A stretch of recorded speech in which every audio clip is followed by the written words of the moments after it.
class. I'm better than that. I'm not going to stupid jokes anymore. Okay? This is not, yeah, boo, yeah. This is not comedy now. This is a thesis. Okay?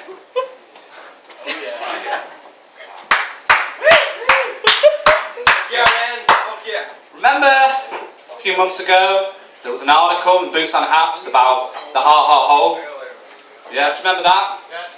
Yeah. They had all of the comedians looking like a bunch of Polish builders to celebrate under a bridge, you know.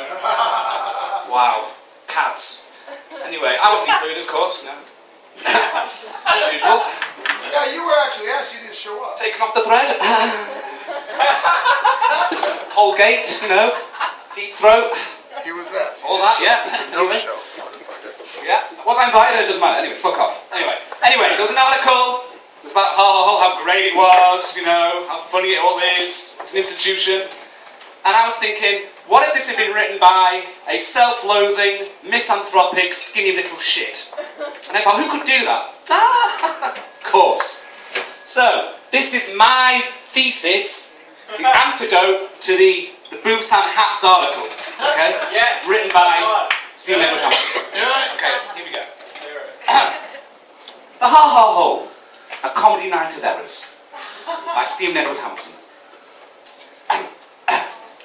The Ha-Ha Hole is a monthly comedy night held in Martin Iball's living room, also known as Soul Trane. A 4-year bane on the Busan bar scene has nonetheless become something of an institution.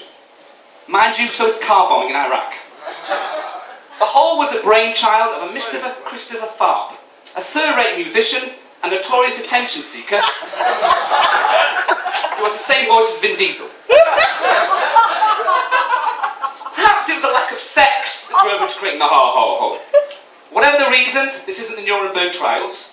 The Hole opened its doors for the first time in the winter of 2009. Despite the lack of laughs and a turnout that made Bin Laden's funeral look like a good send-off, the Hole has limped on ever since. And it offers the chance for middle-aged university teachers to expose their midlife crises to a bemused audience. These days, the Ha-Ha Hole has an established cast of cretins which are rolled out every month like a Victorian freak show. Second in line to the czar-like figure of Tharp is Sam Hazelton, a gangly Woody Harrelson type figure who looks like a member of the American military after being taken hostage and left in a cage by Somalian pirates. With his fake Dukes of Hazzard voice and tales of Middle American woes, he is also a keen member of the Hippity-Hoppity Brigade. I'm on to UK Garage. The last member of the Big Three is an Adriatic arse called Johnny the Greek. He's not here tonight, so I'm really going to kill this. A visual cliche of a retard. He's not here! Which is a shame, because I want him to. He's a bloody good laugh and he loves animals. Visual cliche. It's a visual cliche of a retard, or as Mr. Richard Brenner once declared, a shaved monkey that looks like a challenged disabled kid. Some Scottish bile, you know. Adrian had the right idea.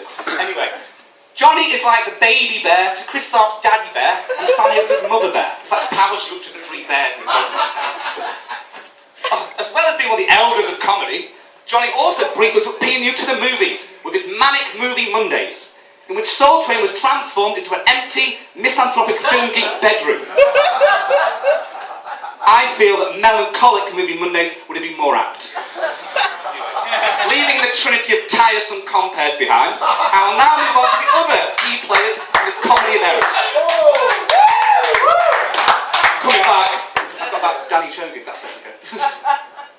At the front of the pack of Next Generation comics is Daniel McGrath, a mix of the Fonz from Happy Days and the young cellmate who gets shot in the Shawshank Redemption. Benjamin May would be the old librarian. Yeah. Not cultured enough. Anyway, McGrath's cheesy presence is irritating further with his army of epic friends, offering a mix of pity and bile towards their man who's doing it for the kids. MySpace generation. Now, fellow Brit, Representing Her Majesty Queen Elizabeth on the second on the peninsula is a crass cockney called Sir David Scraggs. Looking like an alcoholic Barney Rubble from the Flintstones. This storyteller covers everything. Alright, Chris.